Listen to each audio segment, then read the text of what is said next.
Johor பாருவில் உள்ள ஒரு அடுக்குமாடி குடியிருப்பில் கடந்த திங்கட்கிழமை மேற்கொள்ளப்பட்ட சோதனையை தொடர்ந்து இவ்வாண்டின் தொடக்கத்தில் இருந்து செயல்பட்டு வந்த ஒரு போதைப்பொருள் கும்பலை காவல்துறை முடக்கியுள்ளது.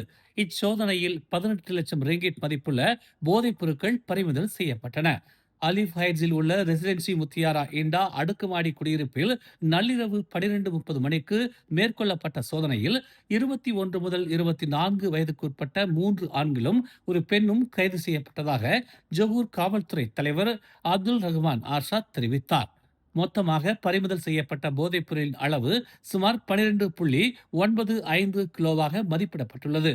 சந்தேக நபர்களில் இருவர் அந்த அடுக்குமாடி குடியிருப்பில் வசிப்பவர்கள் என்றும் மற்றொருவர் இந்த கும்பலின் 24 வயது மூளையாக செயல்பட்டவர் என்றும் நம்பப்படுவதாக அப்துல் ரஹ்மான் கூறினார்.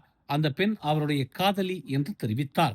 உள்ளூர் சந்தையில் விநியோகிப்பதற்கு முன்பு போதைப் பொருட்களை சேமித்து வைப்பதற்கும் மீண்டும் பொட்டலம் இடுவதற்கும் இந்த கும்பல் அந்த பாதுகாக்கப்பட்ட குடியிருப்பை பயன்படுத்தியதாக அவர் கூறினார்.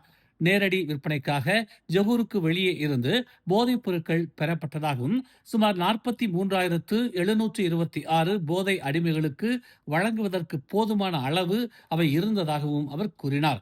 சந்தேக நபர்கள் 4வரும் ஞாயிற்றுக்கிழமை வரை 7 நாட்களுக்கு நீதிமன்ற காவலில் வைக்கப்பட்டுள்ளனர்.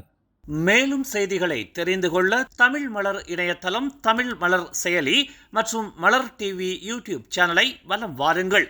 எங்களோடு இணைந்திருக்க மலர் டிவியை பதிவு செய்து கொள்ளுங்கள். உறவுகள் மகிழ்ந்திட விருப்பம் மற்றும் பகிர்வு சேவையை சொடுக்கிடுங்கள்.